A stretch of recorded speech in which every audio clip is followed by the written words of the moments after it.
Start as usual with the latest numbers on COVID-19 in Canada. There are now 38,422 confirmed cases, including 1,834 deaths. We have tested over 576,000 people to date, with about 6.5% testing positive. As we continue to make progress in slowing the spread of COVID-19, we are seeing some bumps in the road that reminds us we can't let down our guard. We've got to act quickly with this virus to address weak points before the virus jumps ahead of us again. The first hard lesson we learned was seeing how 1 or 2 cases in a long-term care setting could quickly accelerate into larger outbreaks with devastating consequences. But this was just the start of what has grown into a bigger problem and a driving force behind the epidemiology of COVID-19 in Canada's most hard-hit provinces. Les facteurs de risque dans ce type d'établissement. The risk factors in these types of settings aren't new.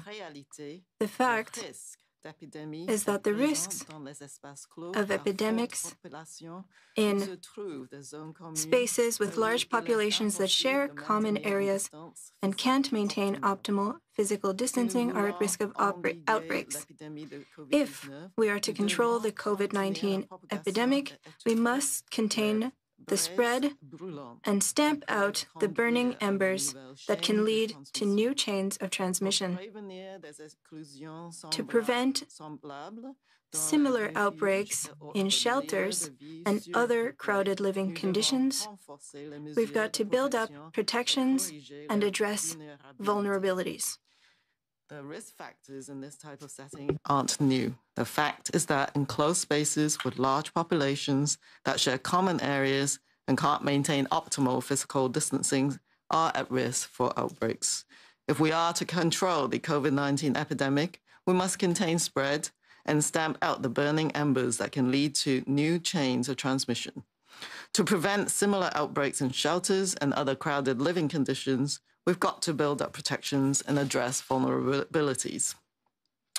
To switch gears, I would like to take a moment to recognize National Volunteer Week and express my thanks to the countless Canadians who are giving up their time to help during these difficult times.